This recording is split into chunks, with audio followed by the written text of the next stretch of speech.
Fender Acoustasonic Standard Telecaster Deep Dive. Introduction. In my last video, I unboxed this guitar and gave my first impressions. Then I fixed a glaring problem and gave second impressions. That video was intentionally off the cuff. I didn't set up my audio equipment. I didn't have a script. I didn't expect it to get so involved.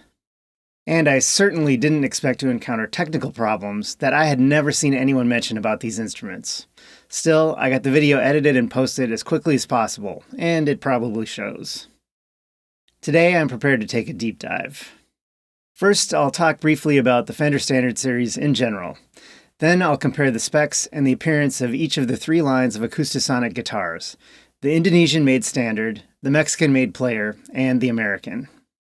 Next, it's time to get nitpicky about all of the details of this particular instrument, followed by some tone demos showing the sonic range of the instrument, both clean and with some standard effects. And after some final thoughts, I'll conclude with a demo song, a section of an epic prog rock suite I'm currently working on. Before I get into all that, just a reminder to click all the things and check out my Patreon and Bandcamp, links in the description. Thanks for your support. Brief thoughts on the Standard Series, inflation, and the T word. I already covered this in my earlier video about the Standard Series. I do think anticipation of tariffs on imports from Mexico played a part in Fender's decision to manufacture this line in Indonesia. But their more recent introductions of new and updated lines from both the US and Mexico makes me think that it may just be the next logical step in the gradual upgrade creep of the lines from both countries. Regardless of tariffs, with US and Mexican-made Fenders getting fancier and more expensive across the board, it made sense for Fender to introduce a new low-end line, and that line needed to be produced somewhere other than Mexico. It's clear from what's happening with Squier and many other brands, the place to be for low-cost, high-quality guitar and bass mass production today is Indonesia. So an Indonesian-made product line with the Fender logo was probably inevitable. Comparing the Standard, Player, and American models.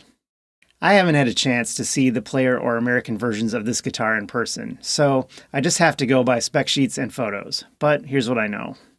The distinctions between the lines are shown in these screenshots from the Fender website. In addition to wood variations, the main differences are in the pickup configurations and electronics. All three series have under-saddle piezo pickups to capture the acoustic sound. The Standard and Player series each have a second magnetic pickup for electric sound, and the American series adds a third internal body sensor pickup. I'm not really clear on what the internal body sensor is or does, but I noticed that only the American series boasts acoustic engine delivers 10 different body style and tone wood combinations. The Player mentions the acoustic engine too, but it's a bit more vague about its capabilities. The Standard doesn't mention the acoustic engine at all, but it does still have a fairly elaborate printed circuit board inside. I saw it.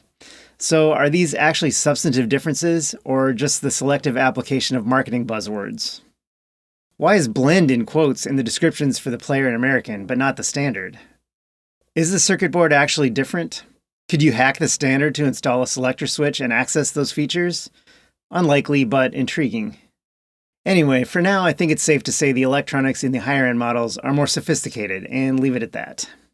Honestly, as a bass player, I'm not attuned enough about the sonic nuances to care very much. I'm not interested in 10 different body style and tone wood combinations. The Standard series meets my needs. A small guitar that is as comfortable to play as an electric, but that I can use to record acoustic, or at least acoustic-sounding, guitar parts. The fact that it also doubles as a passable Telecaster-style electric guitar is a bonus, and not totally essential for me since I also own a Squier J Mascis Jazzmaster. Most comparisons don't get into the differences in the available finishes. Obviously, there are a lot more color options with the higher-end lines, but I want to talk about the sunbursts. If you've watched my other videos, you may know that I'm generally not much of a fan of sunburst finishes. But really, it's more subtle than that. By which I mean, I like them to be more subtle. The stark color shift to solid black just looks weird and ugly to me. The same goes for a lot of the burst finishes that don't show any wood grain. I just find them kind of weird and ugly. I do like a sunburst that still shows some wood grain at the edges, or that at least blends to a rich brown instead of black. Tobacco, cherry, honey, those all look good to my eye. So I went with the honey burst finish on my Acoustasonic Standard. I might have gone with natural, but the natural is just too light in this case, and I liked the brown shade of the back on the honey burst better. Look at the burst finishes offered in each of these 3 lines. These photos are all I have to go on, but I think the bursts on the American, and especially the player, are hideous. Of course, maybe the photos don't really capture the look well, and the other lines might have higher quality veneers, but based on the photos alone, it's no contest for me. Nitpicking. Before I nitpick this guitar, I'll nitpick myself. In my day job, both writing code and doing graphic design, I need to be a stickler for details, and I've been getting this guitar's name wrong. It's not the Fender Standard Acoustasonic Telecaster guitar. It's the Fender Acoustasonic Standard Telecaster guitar. My intuitive understanding of English adjective order wants the words in the sequence I've been using, but maybe I've misunderstood the branding. Fender Acoustasonic really is the brand. Or is it? Anyway, on to the guitar itself. There was only one noticeable problem with this guitar when I took it out of the box. The fact that the blend pot would crackle and short out when I switched to the humbucker pickup. The piezo pickup worked fine. In my previous video, I showed that this was happening because the base of the blend pot was in contact with the shielding foil inside the cavity. I struggle to understand how this was the case though. It seems like the design would guarantee they'd be in contact, so why was that a problem? I don't know enough about electronics to explain it, but applying some electrical tape to insulate the foil from the pot resolved the issue. Later, I did some searching online, and I did find someone on a guitar forum discussing basically the same issue with the same resolution. Beyond that one obvious but easily resolved problem, I don't have much to complain about. This really is a great guitar for the price, but I'll see what I can come up with. So,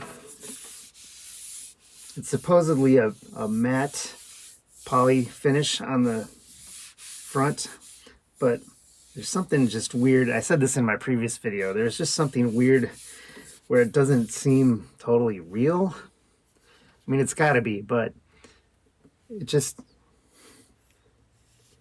kind of almost feels like a paper veneer or something. But that said, I mean, I like the way it looks. You know, overall, everything feels good. The knobs turn really smoothly. It's definitely well made. There's the neck pocket is all tight. I like how you can feel this wood grain texture and the matte finish on the back. And I do like the brown color. The neck is really nice. It's slightly rounded edges. There's a little bit of fret sharpness, but it's extremely minor, and it might be from leaving it in my basement for a couple weeks. Yeah, the tuners, I haven't moved them a whole lot because it was pretty much in tune when it arrived, but they turn really smoothly. I'm just getting it all out of tune. But yeah, the quality is there. Again, I don't have the player or American to compare it with, but there's nothing I have to complain about here. The inside is super clean. The soldering is really neat. The wiring is very neat.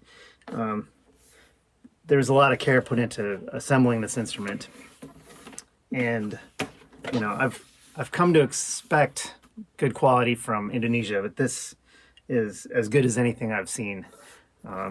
So yeah, other than that issue with the blend pot, this is a really great instrument. All right, enough about how it looks. How does this guitar sound? Tone demos.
Final thoughts.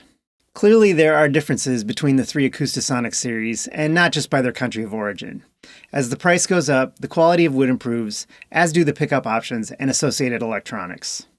I've only played the standard, so I can't tell from personal experience how much those differences affect the overall quality and experience of playing the instruments, but I can tell you how much they affect the price. An Acoustasonic guitar fills a very specific niche. That being, a guitar that feels like an electric but sounds like an acoustic, at least when plugged in and amplified. I see two main uses for Acoustasonic guitars: live performance and home recording.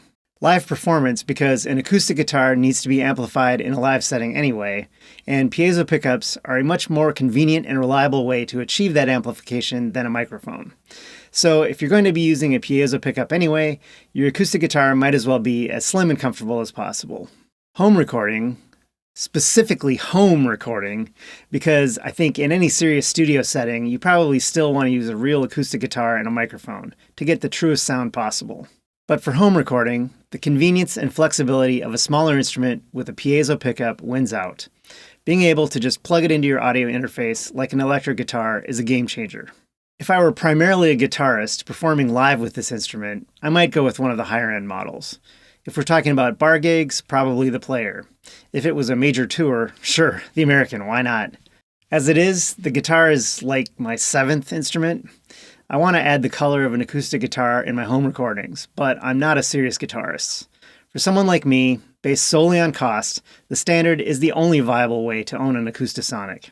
And for those purposes, I'm extremely happy with this guitar. Well, that's about all I have to say. Time to play. Thanks for watching.